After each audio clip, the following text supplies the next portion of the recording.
भक्ति, भजन और प्रवचन के अद्भुत संगम में डूबने के लिए सब्सक्राइब करें आस्था टीवी के YouTube चैनल को और ताजा अपडेट के लिए बेल आइकॉन पर क्लिक करना न भूलें। कभी महात्मा विदुर से महाराजा धीराज धृतराष्ट्र पूछ रहे हैं, वे कौन से लोग हैं जो हमेशा दुखी रहते हैं। विदुर कहते हैं, राजन, ईर्षु घृणी न संतुष्टा, क्रोधनो नित्य संकिता, पर भाग्यो पे जीवी च खड़े थे नित्य दुखिता।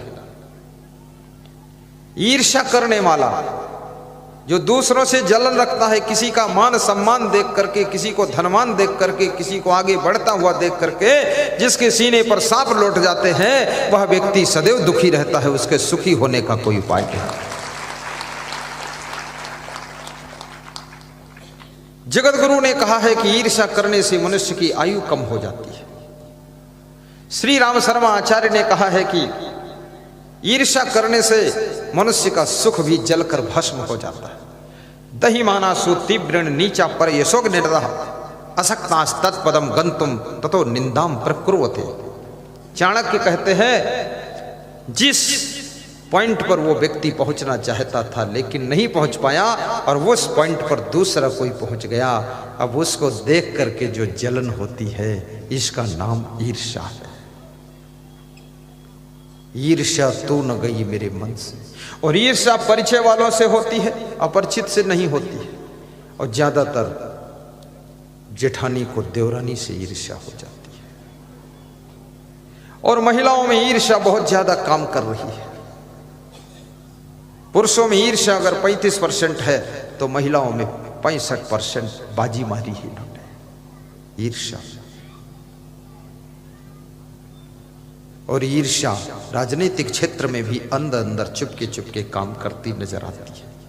ईर्ष्या धार्मिक क्षेत्र में भी कभी कभी काम करते हुए नजर आती है। कोई नया नया संत अगर प्रचार प्रसार करने के लिए, सत्संग करने के लिए आ गया, तो जो पुराने वहां बैठे हैं ना पहले से, उनका मन व्यथित हो जाता है। मैं हिमाचल एक बार गया था, तो वहां का एक साधु बोला भक्तों के बीच में कि हिमाचल में जब पानी बरसता है तो यहाँ के रास्ते बदल जाते हैं, क्योंकि पानी के बहाव में कटपिट हो जाते, इधर उधर लोग निकलते हैं।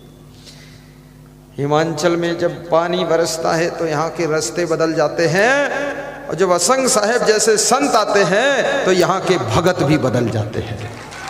ऐसा उसने सुनाया। मैंने कहा, माफ करना, दोबारा तुम्हारे हिमाचल में मैं नहीं आऊंगा, तुम टेंशन मत लो।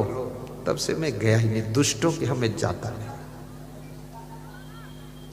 मेरा उद्देश्य नहीं है किसी के कार्य को बिगाड़ना, मेरा उद्देश्य है बिगड़े हुए स्वभावों को सुधारना, बिगड़े हुए चरित्रों को सुधारना, बिगड़े हुए इंसान को सुधारना। ये मेरी जिंदगी का उद्देश्य है। जिनकी जिंदगी नशा व्यसन में डूबी है, वहां से निकाल कर बाहर लाना। और कोई महान संत अगर ऐसा हमारे क्षेत्र में आ जाए, उसका स्वागत करना चाहिए कि आइए, आपकी वाणी से ही शायद हमारे क्षेत्र के लोग कुछ पवित्र हो जाएं, इनकी बुराइयां छूट जाएं। मनुष्य अपनी बुराइयों से कमजोर हो जाता है। एक छोटे से छेद के कारण नाव डूब जाती है। याद रखना, छोटी छोटी बुराइयां भी आपकी उन्नति की ओर जाने वाली नौका को डुबा देती है।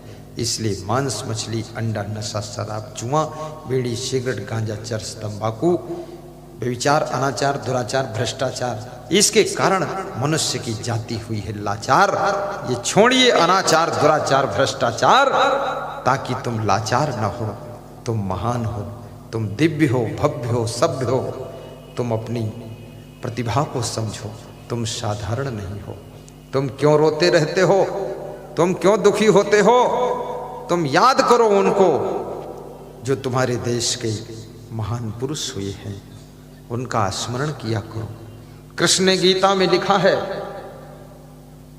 यहां क्या लेकर आए हो जो तुम्हारा खो गया है, यहां से क्या लेकर जाओगे जो तुम चिंता करते हो, यहां क्या तुमको मिला है जो तुम्हारे साथ जाएगा, जो तुम दुखी होते हो।